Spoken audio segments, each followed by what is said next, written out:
Hey there, outliers. Niiamah Shang here, and thank you so much for letting us be a part of your journey. Hi. Hey, y'all. Niiamah here, and I really am excited for today's conversation because, as you can see, this group of uh, people here on the Outliers Edge Roundtable have gotten me actually singing, just like so full of energy and such that I couldn't express it in just a monotone way. And so I'm excited. I'm super excited for you to spend time with these outliers and see how they have gone through their journey to continue up leveling and uplifting themselves and the people that they serve. Let me give you a chance now to get to know these outliers. Let's start off here with Sara, and then we'll go to Shawna. Sara, would you mind letting us know more about you and the game that you're currently playing? Sure. Hello. How are you? I am a holistic practice coach. So I help people get back in alignment, help them feel good through yoga, meditation, breath work, and I'm adding creativity. We're going to be painting and tapping into the inner child as well. Well, Sara, thank you for being here. Let's get to know Shawna, and then let's get to know Sam. Hello, hello. So I have a nervous system coaching app out in both Google and Apple stores, and it's helping people, but specifically people with autoimmune and burnout conditions, heal naturally through small daily habits. And we're just entering or exiting beta and excited to share it with the world. Wow, that's awesome, Shawna. Can I ask real quick here? Um, is it since you're exiting beta, can you tell us the name of this app? Yes, it's called Your Daily. Your Daily. Awesome. Well, thank you for being here. I'm glad we get to play in this way. Um, let's come on in, Sam. Let's play. My name is Sam Lett. I'm an ADHD coach and author. Um, and I share a new revolutionary understanding on how mind works, not what we've been taught, not what our physiology is telling us, and not what mainstream medicine has told us about a neurodivergent mind, but from an understanding that sees everyone with mental well-being, whether you have a diagnosis or not. And I help people see under the noise of their very brilliant, chaotic, and very humorous ADHD neuromachinery. And I've been a coach for 17 years. My focus has been on ADHD the last 12. So, and I'm a member of the ADHD union, a union delegate. So it's been a wonderful journey and great way to make a living. Sam, how did you all unionize? I'm just curious. We couldn't ADHD. find Jimmy. We couldn't find the Jimmy Hoffa of ADHD. Leaders. Besides, I love Ed Hallow and there's many others, but um, very carefully. Sometimes we go in different directions, but we always meet up underneath the noise. So I love that's a great question. I'm still having a time answering that question sometimes. Well, I appreciate all of you for being here. And what's really fun is just like, just even in the way that we, just in me getting to know you right here, my brain is already expanded. I'm thinking about different ways that I might be able to approach some of the problems that I'm trying to take on for myself as well as with my clients, and think like I'm like, oh, I've never really thought about what it might look like if I went through an app on it, or like, Sam, you're talking like I've been doing this for 17 years, and like I always loved talking to coaches who were coaches before it became cool, you know. Yeah, I Uh started when it was way not cool. yeah. But you're still doing it. So I'm like, oh, there's something in there that you not only love, but you figured out things. And I really, a lot of us here that are listening to this we're on the cutting edge of things. So we're there before everyone knows that it's the place to be, And so I'm really excited to explore this conversation with each of you. Sarah, I'm going to come with you first here. The first question I'd like to bring into this panel is really around your beliefs. And so most of the conversation we're going to have is around how you continue to up level yourself along the way. And where I'd like to look at, I think this gives a lot of outliers a lot of insight into you, is around a belief that you had at some point that you knew to be true, that you actually had to like let go of or upgrade in order to allow yourself to play at the level that you're currently playing at. What's one belief where that is true for you, Sarah? I had to let go of the belief that I wasn't good enough or intelligent enough to be a great teacher and to lead my community. Yeah, tell me a little more about that here. Like help make this real. Like what were Okay. you thinking beforehand? Like help us see that just a bit. I appreciate that. Yeah, absolutely. So, I come from an educator background. I've been an art teacher and a teacher for over 15 years.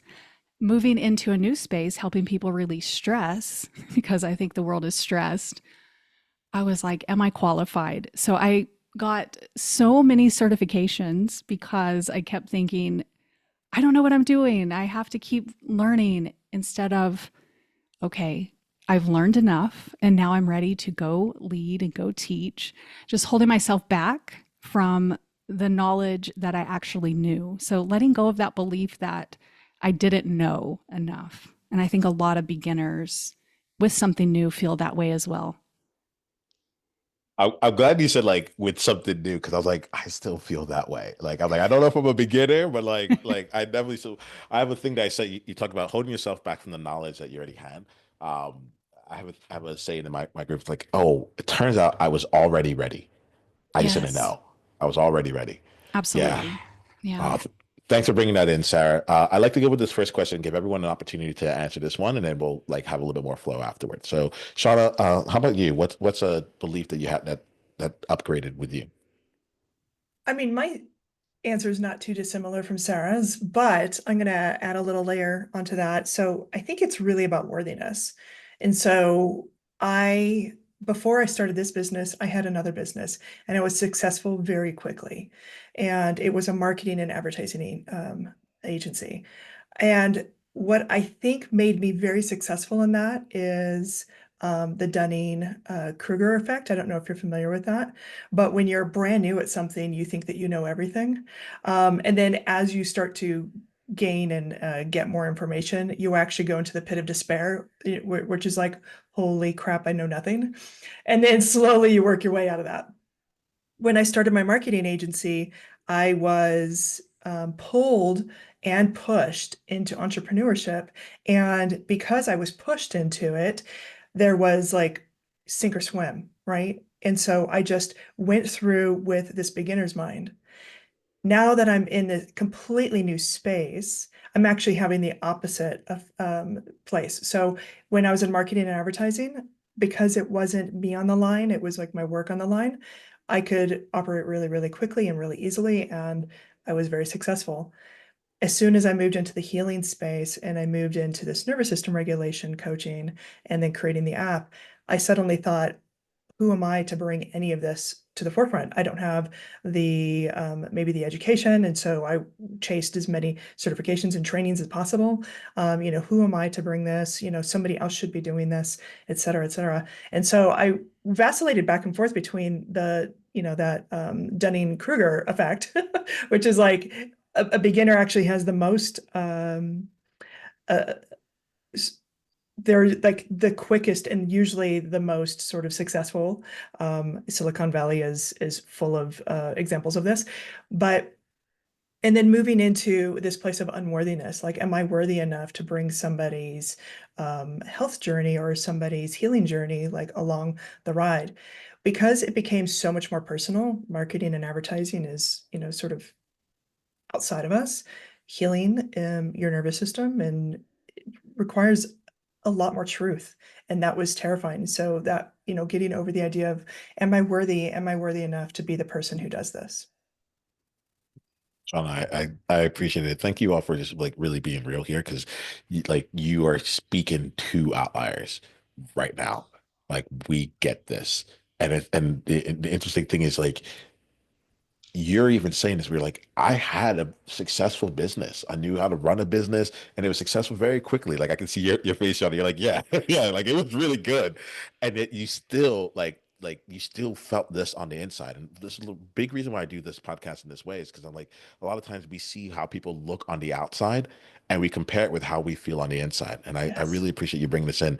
What else would you like to say to this? And then I'll go to Sam afterwards. What else would you say on this, Shauna? It's so interesting. Like people have blueprints for us out there on the internet, right? If I join my program, I've got the blueprint. I'm going to show you the path forward, et cetera, et cetera.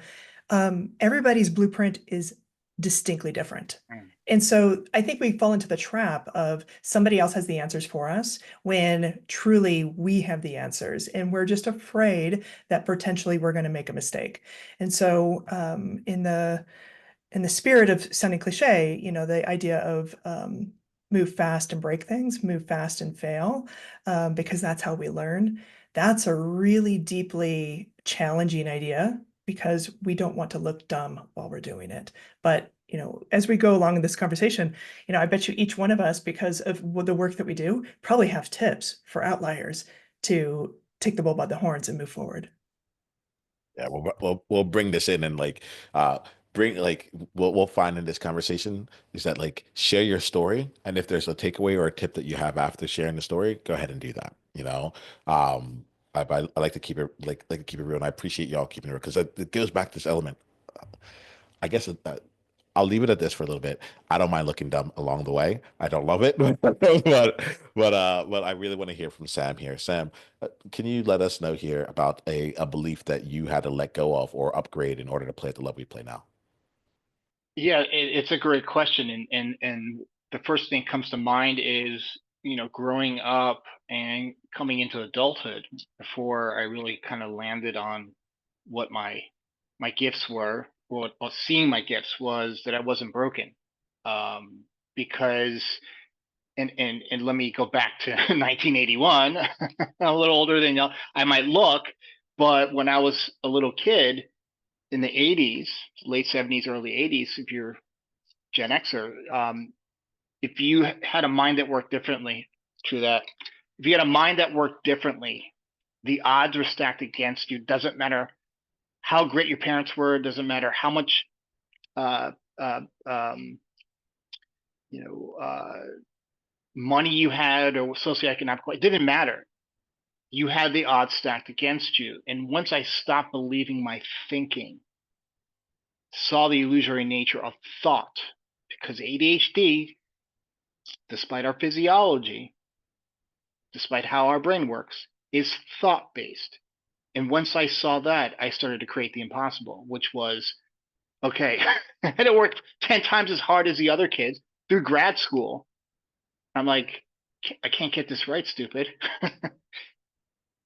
And then I just started doing and started being really authentic and direct with what my crazy zone of genius was, which was coaching and helping people like me that are brilliant. I'm not brilliant, but depends on the minute.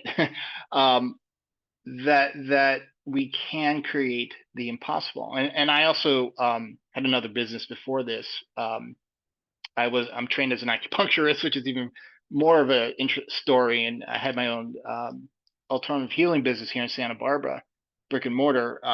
And I saw like, you know, everyone thinks they're a coach. Everyone that is in our realm of our passion, which is helping others and want to making a decent living doing it, thinks they're a coach. But it comes to me, I don't need to think about it. Think of what I just said. I don't need to think about it, and that for me was like a real sign. And since I was a little kid, I didn't understand why. I'd have people come up, adults come up to me and spill their guts to me.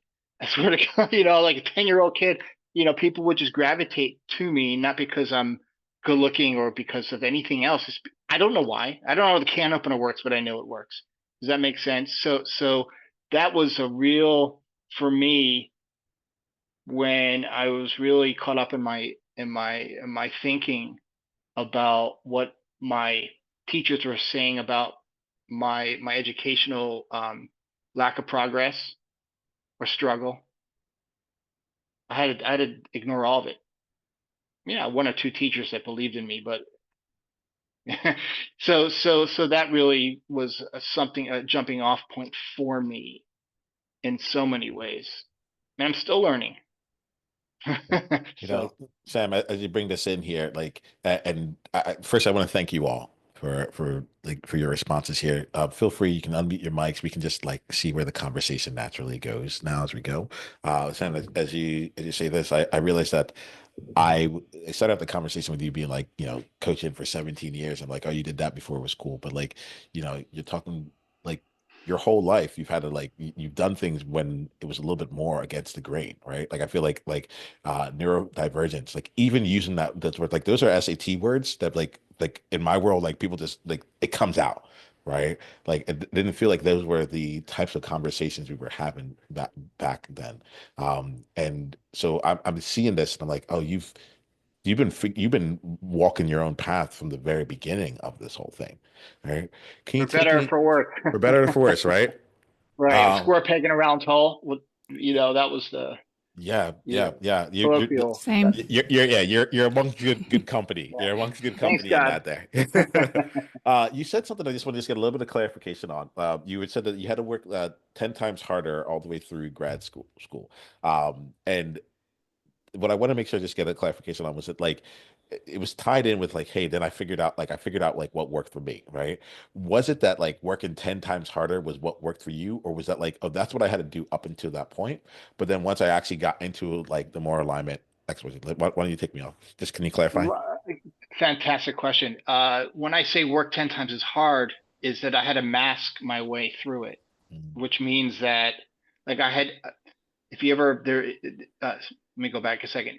If you look at like non-parallel, if you look at learning styles of people that are neurodivergent, it's very different, right?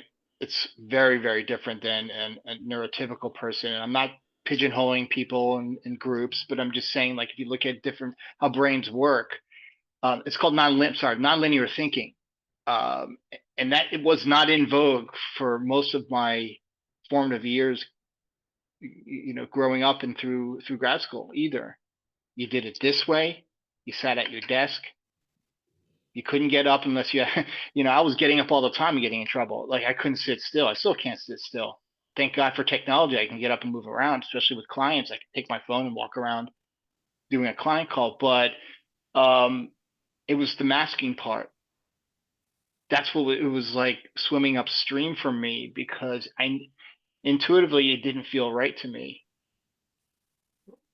and it created a lot of anxiety and overwhelm, sensory, auditory, and just everything in between. And as a Gen Xer, I don't mean to again pigeonhole my generation. It was shut up and do as you're told, right? Shut up and get it done. I don't want to hear it, no complaining. That was it. You didn't have a choice, and I was able to explore my creativity as a latchkey kid. Both my parents worked, so thank goodness we didn't have social media back then because I was able to develop this through reading and through going outside and through a lot of the activities that us ADHDers who are our Gen Xers were able to do. Thank God. So as a nonlinear thinker and able to find your zone of passion and genius is a miracle. That's why I say creating the impossible. It's exactly what happened with me. If you asked me 10 years ago if I would write a book that's selling really well on Amazon, I'd be like, you're crazy. I can't sit still for more than 20 minutes mm. without, like, and I realized I realized that I found out that I was a pretty darn good writer because I speak from truth. I speak from my experience and speak from what I know, not from what I don't know. I Um, I appreciate this so here as we're talking because there's one thing that's striking me, and I'm going to go to you, Shawna, in just a bit because you talk about everyone's blueprint is distinctly different. And I feel like we can keep playing with this, like ripping off this right now.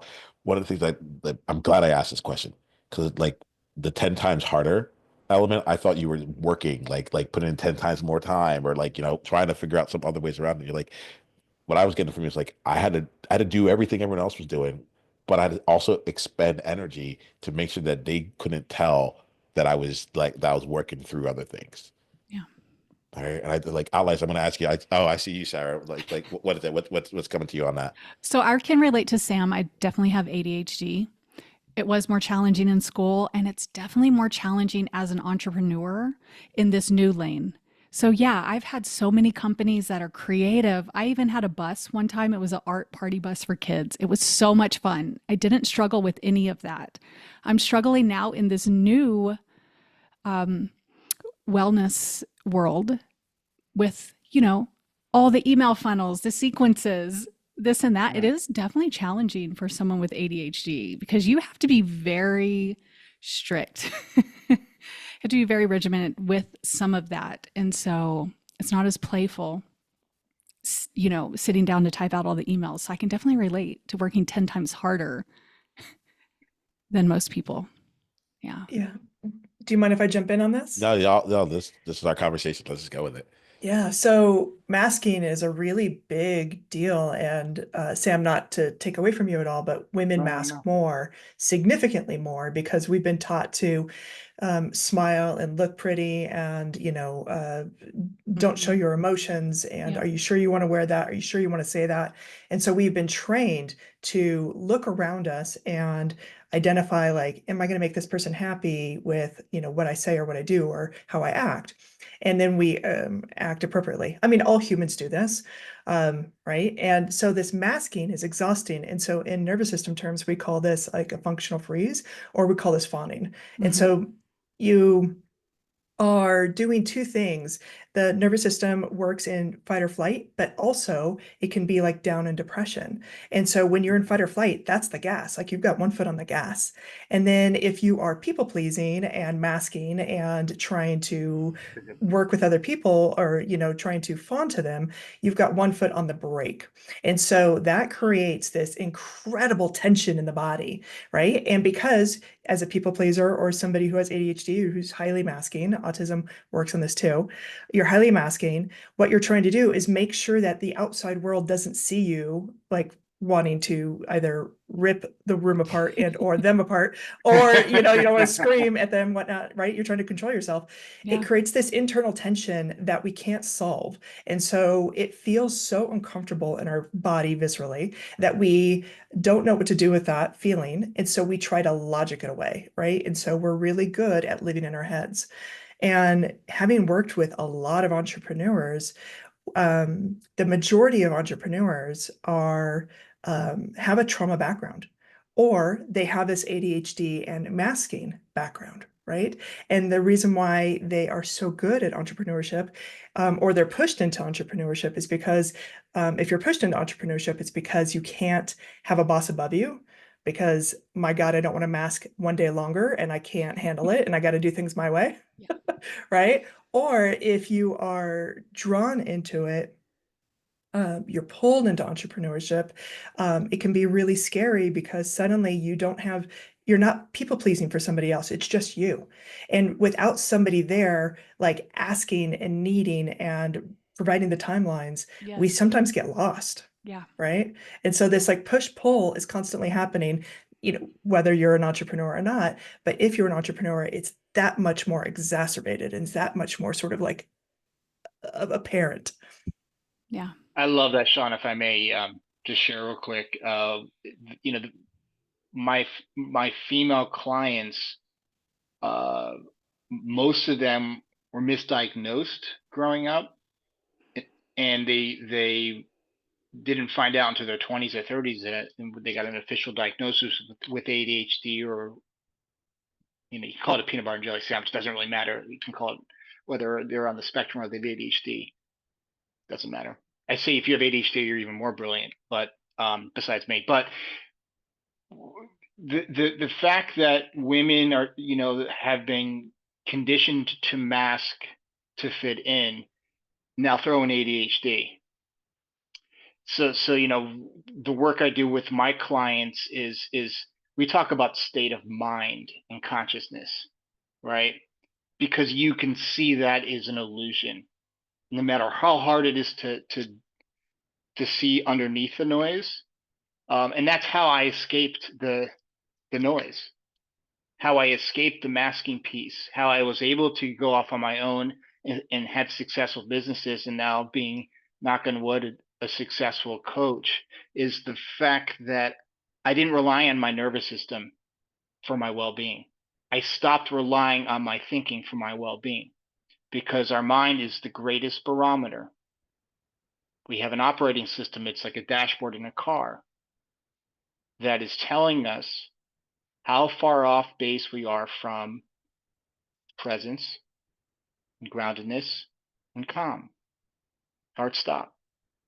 And the more, without techniquing it, the more we see that as ADHDers or as neurotypicals, that state of mind fluctuates, whether you have a diagnosis or whatever you have, or whatever is going on inside your head, the more you are seeing what is true versus what is Memorex, being over 40. I love that one. I love that. I love that reference there. Yeah, So, and that, thank you. And I think that for me was a big game changer in terms of my life path, and being able to be an entrepreneur and pay my bills and have a life outside of, because I was in corporate America before I was had my own brick and mortar, and it didn't work. yeah. So let's go Didn't in work. here. Shawna, you just brought up not people pleasing for other people. It's just you.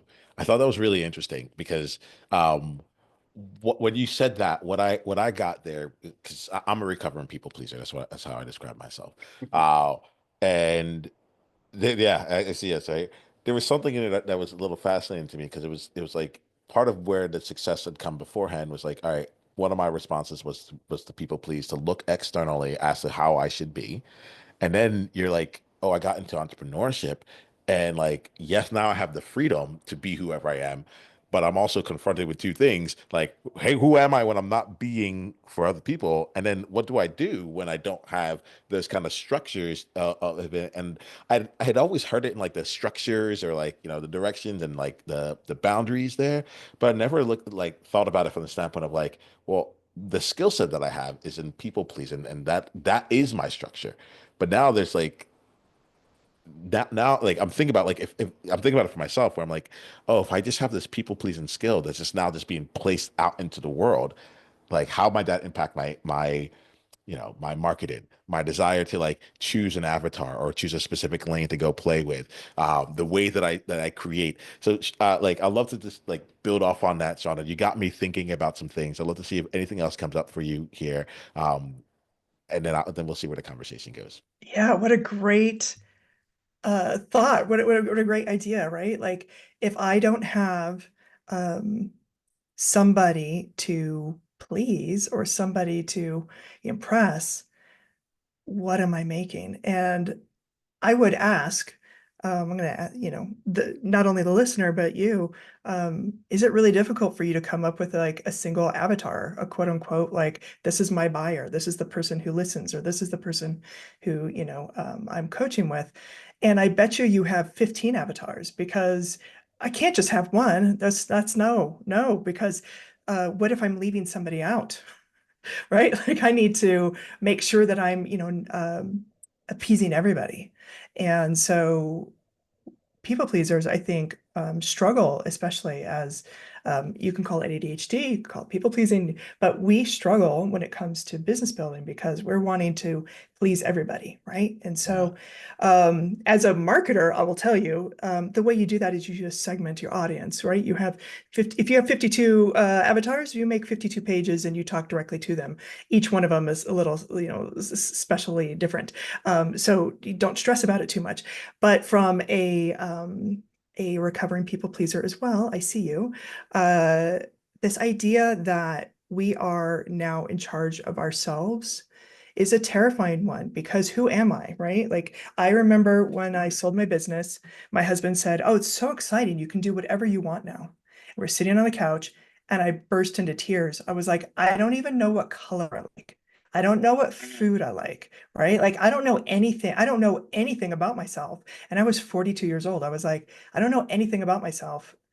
And now the world is my oyster. No, it was terrifying. And it's right. So like having direction is really supportive for us. Um, in the healing space, we say a lot of things like you got to feel your feelings, you got to like feel it to heal it. I will tell you, feeling is the most terrifying thing in the entire world. And so please don't go there first. If you are in this space where you're like, I'm a people pleaser and I'm trying to figure out who I am and what I like and who my avatar is and how I'm going to help people, the very first thing that you should do is make small promises to yourself. And as a people pleaser, we have cut ourselves like death by thousand cuts, right? Paper cuts, death by 1,000 paper cuts, just completely bending and twisting and turning for other people. So we don't keep our own promises. I mean, it could be as simple as I'm going to walk 3 times a day, or I'm going to drink, 60 ounces of water. But actually doing that one thing, whatever it is that you set out to do, no matter how small it is, I'm going to make my bed every day. By making that one small promise to ourselves, we start to build the guardrails. We start to build like the boundaries around us. People say, oh, you just got to have better, stronger boundaries.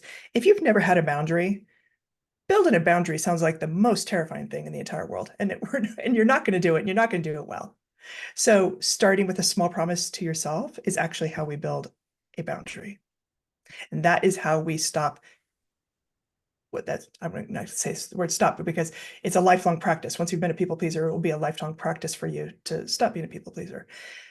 But it will be more comfortable when you begin to build the boundaries for other people, and you start to build the boundaries for when you let go of what other people need or want or their expectations. And that's really tricky as an entrepreneur because you have clients and they have needs and wants. So, it's like you're threading the needle here, trying to understand, like, how do I stop being a people pleaser, but how do I still give my clients what they need? I think Yeah. that's a really probably the deeper conversation. Oh, I Great like playing answer. this. Yeah. I like Great answer. these kinds of like I appreciate you all because you're getting me to think, right? And I like that. You're getting me to explore things, which is like there's almost like an element of like people pleasing as a skill set. But how do you people please better? And what happens when you like when you're off, right? Like and I'm typically the one that like tries to get you out of it. But like for today, I'm like, oh, let me play in this. What can we see? Uh, I also want to just make sure I call this out. When you said the marketer side of you, when you talked about like the avatars, having multiple avatars and things, I actually felt like a huge sense of relief. So I just want to make sure that doesn't get lost in it all. Where you're like, essentially, what I heard from you was, hey, if you can't decide, I get it. Be ready to do more work through segmentation, and that's okay. Like there is a process around it. You have to be that good for in on each of the different dimensions and It's like not that. black and white. Yeah. And I think so many people that like, again, going back to the internet is full of, by my blueprint, I have the path, I'm your leader, I'm the sage, right? Their path is not your path. And if Yes. you are a people pleaser and you're like, I have 52 avatars, holy crap, and it stresses me out to try and whittle it down to 3 or 1, don't.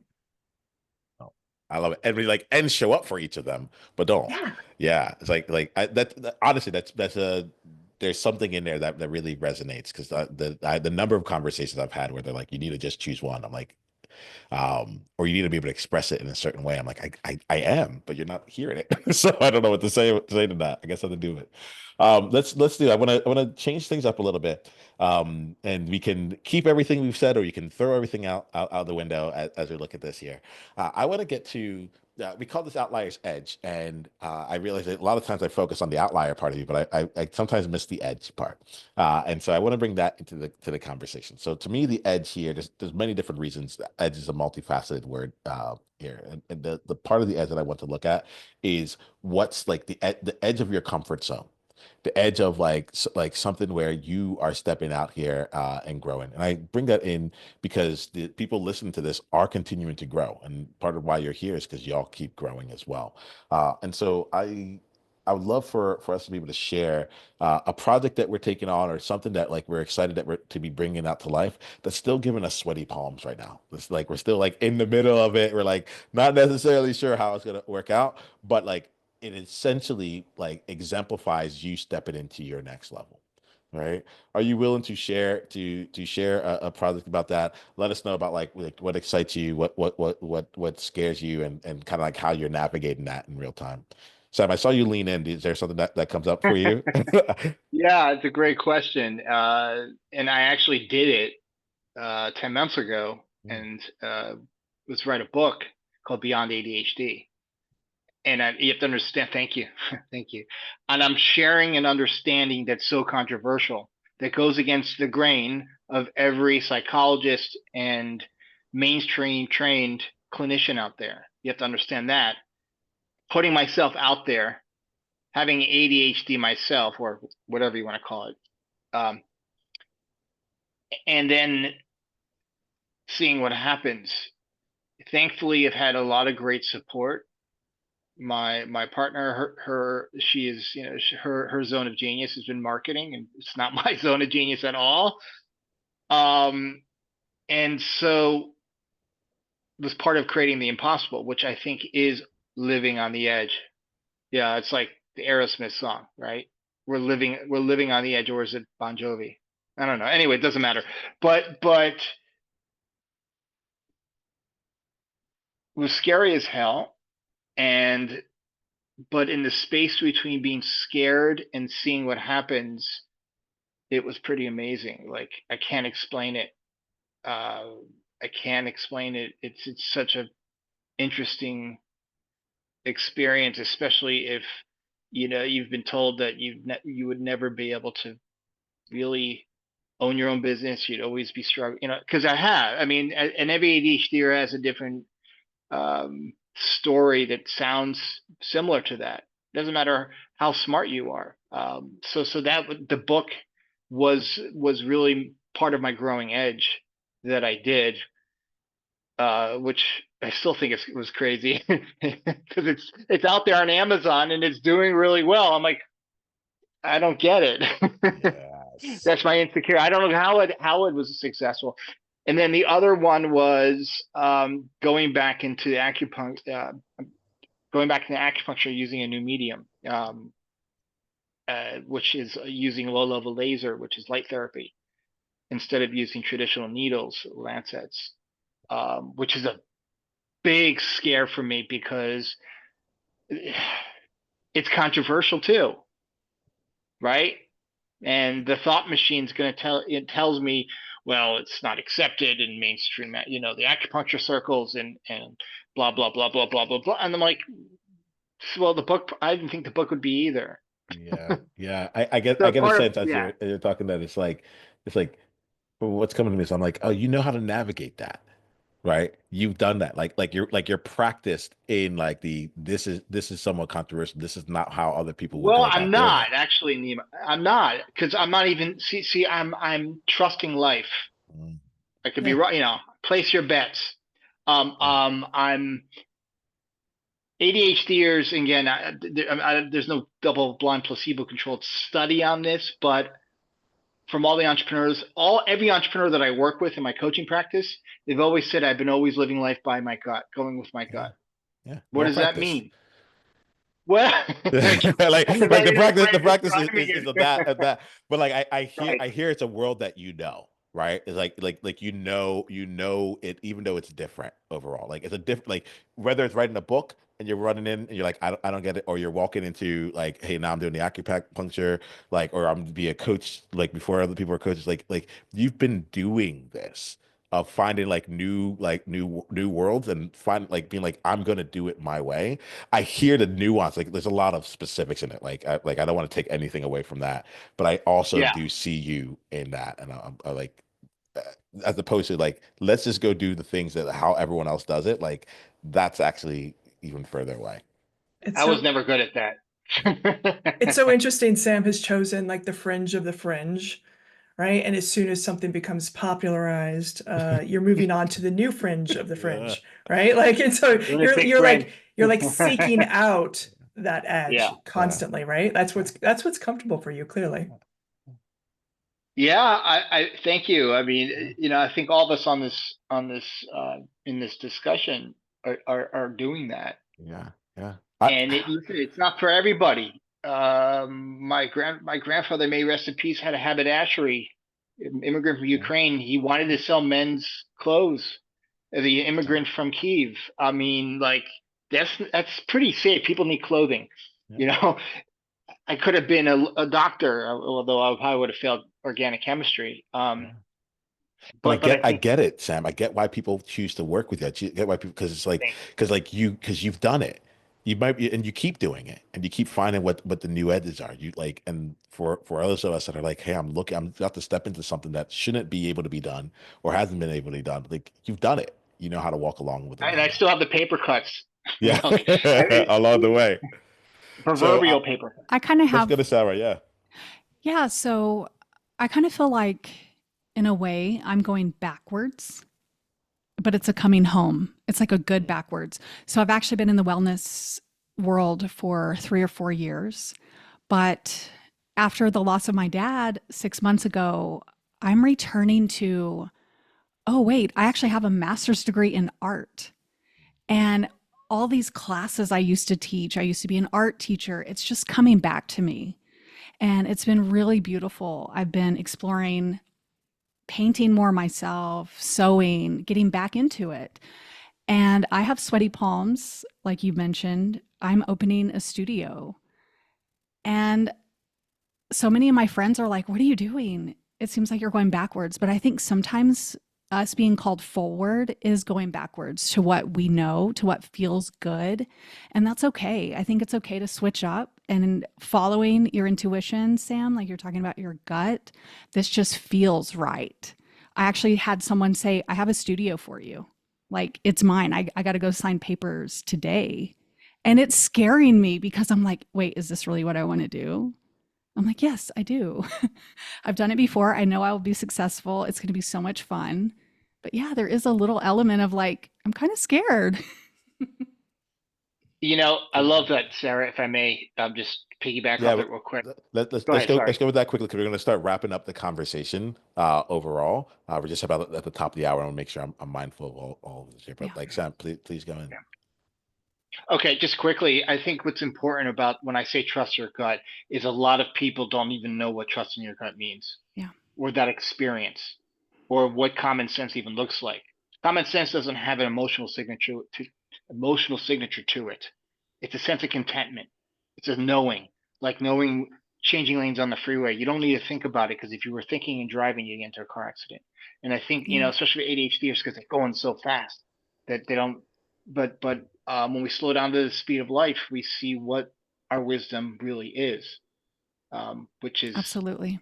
opening up a studio or an Yes. app or Niiamah with the work you're doing and with your podcast and everything else, all the great stuff you're doing. I think that's essential to know that. Yeah, there's Yeah. a realness to this all. There's a realness to it all. And Sarah, I get you. I was living in Singapore right before I came to live in San Diego, and like I was in New York beforehand, and people were like, "Oh, so you're going back to the States?" I was like, "No, I'm moving forward to the States." Yes, I'm like, Yes. but like I hear you. You're not like you're not the same person. You have different experiences, and what like you've gone out, learned a lot of other things, and now you're coming back, you're coming forward Yes. into that Yeah. space with that at a new it's almost like saying like, oh, you climbed stairs, and so like the stairs you're going back to the house. You're like, no, this is a completely different level. Yes, I'm still in the same Absolutely. house but different level. Yeah. Yeah, I like that's that. what I feel from you. That's awesome. Shauna, how about you? We'll do this as our last question, then we'll wrap up for here. What's exciting you? What's a project you're taking on that's giving you sweaty palms, and tell us a little bit about it, and then we'll wrap up. I mean, honestly, it's being seen. So my trauma response is being out there in front, right? I'm really good at being behind the scenes and being the cheerleader and supporting and, making the set decorations. But being out in the front on the stage, that has been terrifying for me because what if my tribes people do not like me and then they throw me out of the tribe and then I'm out on my own, right? That's terrifying. And so I've been I started my own podcast because I was so excited to like just share this work. And that's a little bit like going to the gym for the very first time and walking over to a 70-pound weight and like doing as much as you can. And then what happens? You end up with an injury. And the trauma response to that is to like retract. And that's what happened. I put myself out there and I did it too fast, too soon, too much. And I didn't have the resources to, navigate it. And so I retracted really, really quickly. So I've been working in small increments just like this, like this to me is like going to the gym and actually working with like a weight that I can handle. This is a 10 or 15 or 20 pound weight, like showing up on a podcast and doing the reps. And so going out there and being seen, and I'll just give you some context. If there's somebody who can't physically see me, but I'm a 5'10", 200-pound woman, and I do somatic work to help people regulate their nervous system. And the people who are in this space who are leaders typically are former yogis, former dancers, former body workers. They are lithe, they are thin, they have like like thigh gaps, right? I am not that person, and I've never been that person. I will never be that person. And so I have compared myself to these people, thinking that, well, if I don't look like them, then I can't be successful in this work. And as I continue to lift those 5 and 10 and 15-pound weights and show myself in my physicality and just show people, like what their body can do, the feedback I get is, thank you, because you make it look obtainable, or you look like me. And that to me is a superpower that I didn't realize I had. And so going to the edge of that and understanding that my fear is also my superpower, and my fear, once I embrace it, is the thing that is going to let people see the authentic me. Amen. Yeah, we're taking your thank you, Shawna, because I see the levels of it, right? It's not just, oh, I'm on the podcast, but like being on the podcast and then offering this. There's so many other ways that you could have taken that thing there, and we would have heard you. You would have still been featured, but would we have been able to see you? And I just really want to acknowledge you here. And like there's a difference between being seen and being seen, and you're letting us see you. And I like that speaks volumes. Yeah, there's a difference between me showing up on camera and me being vulnerable. That vulnerability is the part that I'm talking about. And so thank you Yeah. for articulating that. Yeah, no. Thank you for demonstrating it, for helping us have an experience of it. Yo, this conversation has been fantastic, and we are at times we're going to bring ourselves to a close here.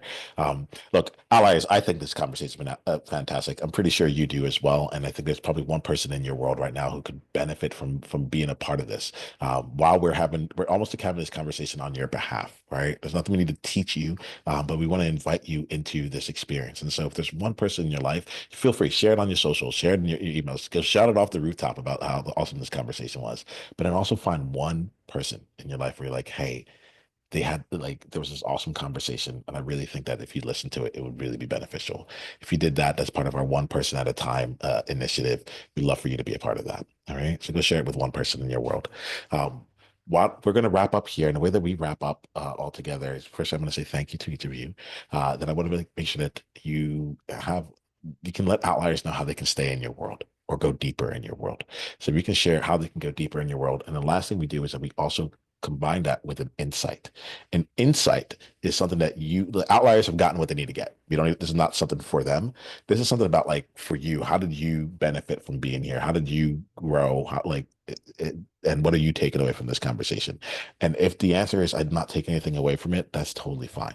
All right. So we're going to share an insight. We're going to share how people can continue down the journey with you. And then we'll wrap for today. Why don't we start with you, Sara, and then we'll go to Sam. I am taking away from this conversation, thank you for putting this together. I'm taking away that I'm not alone. As entrepreneurs, sometimes we can feel isolated. We're not alone. And I also have a podcast. You can find me the Connected and Well podcast. Talk about mindfulness, how to stay in the present moment and feel more alive. Thank you so much, Sara. Thanks for being here. Yeah. Sam? Well, thank you for having me on this wonderful episode. It's an honor and a privilege to meet you, Niiamah and Sara and Shawna. You guys are doing amazing stuff, like killer stuff. And you're quite brilliant, Sam. I'm not going to let you run away from that one. Depends on the time in the morning. Yep, and that time is right now. I'm not going to let you run away from that, Sam. Thank you. Okay. The one thing about this, one insight that I got is, like, we're all just one thought away from seeing our true divinity. I know that sounds really kitschy, Okay, but but I get it. there's one of my mentors said, the only thing in life we weren't afraid of was our experience. That alone would change the world. As as kitschy as that sounds. And I also have a podcast. It's a ADHD neurodivergent podcast. It's called The Fearless Now. My book is Beyond ADHD. You can get it on Amazon, and you can see me on Instagram, samled1111. My website, Samled Consulting, and love to hear from you, all of you. And thank you again, Niiamah. Yeah. Thank you, Sam. What's fun for me is like when every time you say something is kitschy, I'm like deep wisdom, you know? Uh, Deep wisdom is kitschy. yeah, it is. There it is. Well, thank you so much, Sam. I appreciate you being here. Shawna, can you help us round up for today? Beautiful. Thank you, Niiamah, Sara, and Sam. I have had a wonderful time in community, and that is something I'm really lacking, especially since we're, coming out of the COVID thaw. I know it's been a couple of years now, but it still seems like it's thawing. And community is the most important thing in terms of healing, in terms of being heard, and actually going forward. There isn't anything in this world I haven't done that didn't come through networking and community. And so thank you for this opportunity. Thank you. I already know that I'm going to reaching out to each one of you because you offer something so special. If you're interested in the app, it's yourdaily.app. You can go and it's our website. You can go download it. If you've got questions, you can hit us up on social media, most active on Instagram. And there I'm yourdaily.reset. So thank you again. This has been beautiful. Thank you all. Thank you for living the lives that you live, and thank you for bringing those experiences to the table here. We've been able to graduate and grow because of all of you, and I want to just really show our deep appreciation. Remember this, outliers. Until the next time we talk, be you on purpose. Journey on.